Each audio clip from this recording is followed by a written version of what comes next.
2020 has been full of curveballs and is a year that many industries have been brought to their knees. But despite this, social media across all platforms has thrived. But what exactly does next year have in store for us? Social Media Today has published a few interesting predictions. Here to talk us through them is Tim Hill from Social Status. Good morning to you, Tim. Good morning, Ella. Well, thanks for joining us. Some very interesting predictions we're going to work our way through here. And I guess one of the first ones, we have started to see a lot of this, is the merging of messaging apps like Facebook and Instagram. What's the prediction for this as we move forward? Yes, that merging is going to keep happening. So, we've already seen that with, as you said, with Facebook Messenger, with Instagram DMs and WhatsApp itself. Now, at this point in time, there's a lot of thematic merging. So they're trying to use the same colors and put buttons in the same places and that kind of thing. But it's going to keep merging. Who knows? These are just predictions, but we might see actually a separated app like Messenger, or Messenger may indeed be kind of like the catch-all app where all conversation that happens on the Facebook group of apps takes place.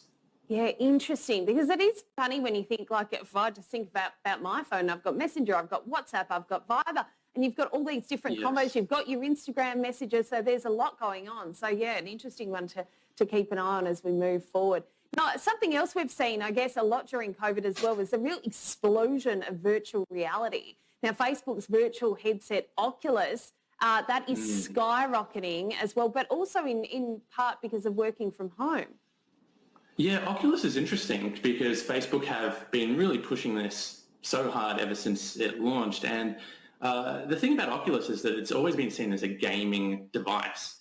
And so gamers, use it for immersive gameplay. But now with the COVID lockdowns, there has been a bit of a renaissance of Oculus. I guess you could say in a work context. It's still pretty niche, though, I think, as kind of a device that can actually be used day in, day out for work. But there are some applications there, and I think any kind of new device, they try to niche it down first and try to go after certain verticals like gaming, for example. But few devices, I think, have been successful in being able to cross across multiple contexts. Probably the smartphone is like the only one where, we're willing to pay $1,000 for it every single year when the new version comes out. But I think with something like Oculus, it may take some time for it to actually get to that kind of mainstream adoption where you can kind of use it for anything. Well, this one I'm particularly interested in. I think a lot of people are going to keep an eye on this. Social Media Today has predicted that Trump will be banned from Twitter officially when he leaves office. That's a bold claim to put out there, but maybe not too far from the truth. It's bold. It's bold indeed.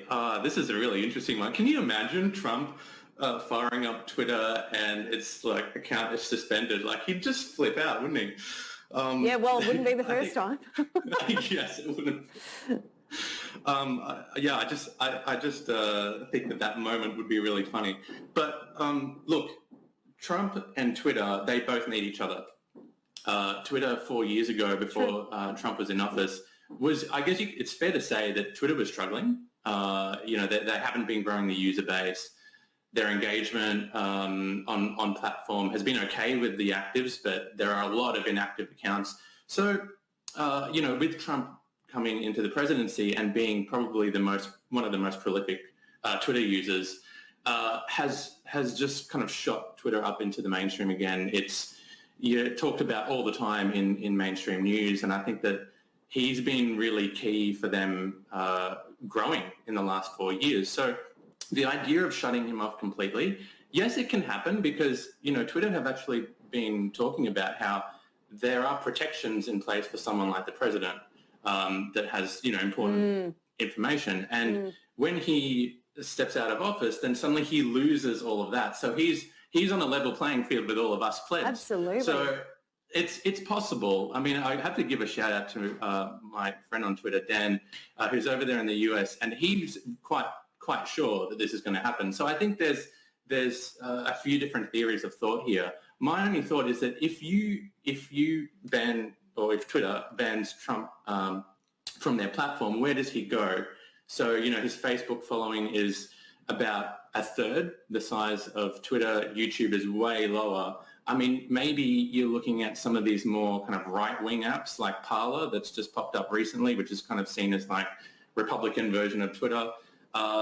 Maybe as long as he doesn't show up on my TikTok doing some kind of dance, I'll be happy with that. I think we'll be safe. Yeah. That's a bad visual. That's not what we need for 2021. I'm just going to leave it right there. Thanks for joining us, Tim. I think that's definitely some predictions to keep an eye on as we move forward to next year. And thanks for joining us on the program this morning. Appreciate your time. Pleasure. Thanks, Lana. Tim Hill there from Social Status. That's the latest from the Ticker Newsroom for now. I'll be back, though, in half an hour with an updated bulletin. I'll see you then.